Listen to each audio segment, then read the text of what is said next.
I had a client I was working with on the East Coast about 3-4 years ago, and I just remember it was hilarious.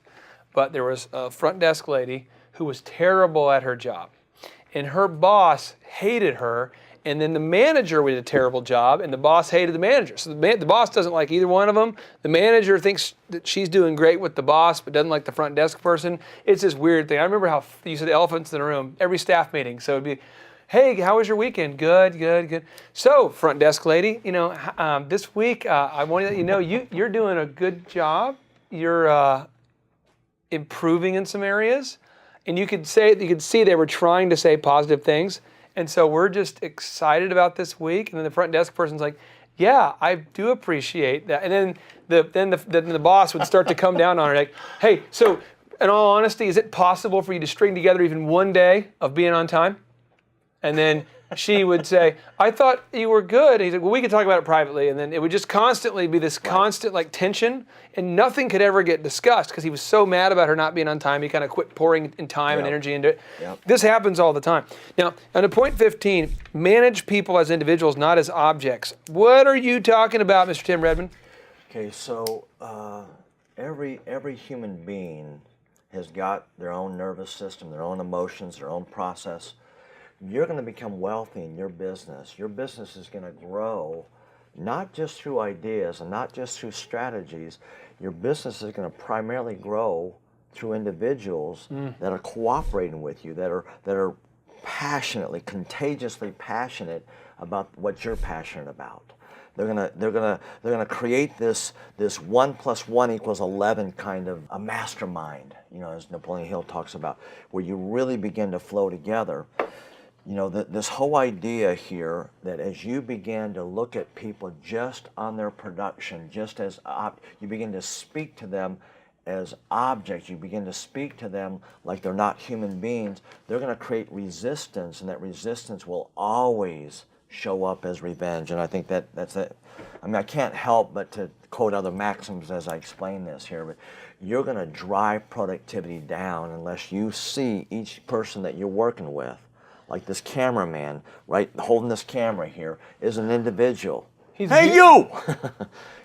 And so how well he does his job, if he's just talked to as an object, as a cameraman holder, then he's not going to show up with all of his heart. We only hire him because of his body. He's a beautiful man, and that's why he's here. It's Olympic. Could you take that camera and turn it around on yourself? It's hard not to manage him as an object. Okay, now here we go, moving on. Maxims 16, it says, the most effective leadership is leadership one-on-one. So real quick, we're supposed to manage people as individuals.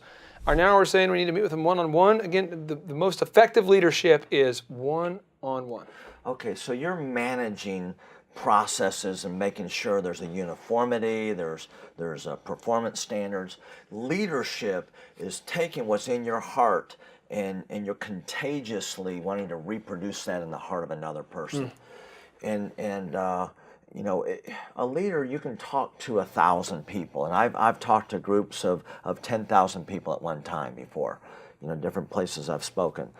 And people are moved by that, but there's nothing like, let's, for instance, you and I talked this morning. Yeah. And you were actually talking to me about some aspects of what I'm doing in my coaching. It was a one-on-one interaction where I felt like your heart was poured into mine. My heart got expanded.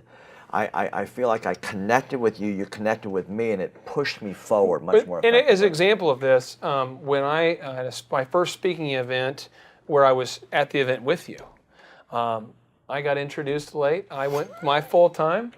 I cut into your time.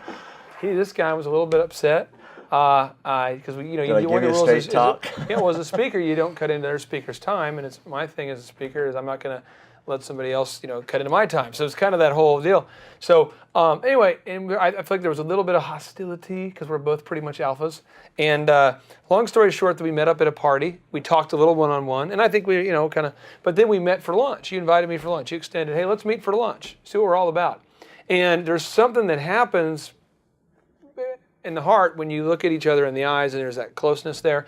And I just cannot stress enough, if you're somebody watching this, we're in this digital age, and it's a huge problem. Right. Hey, I'm going to send out a Facebook message to my staff to tell them I appreciate them.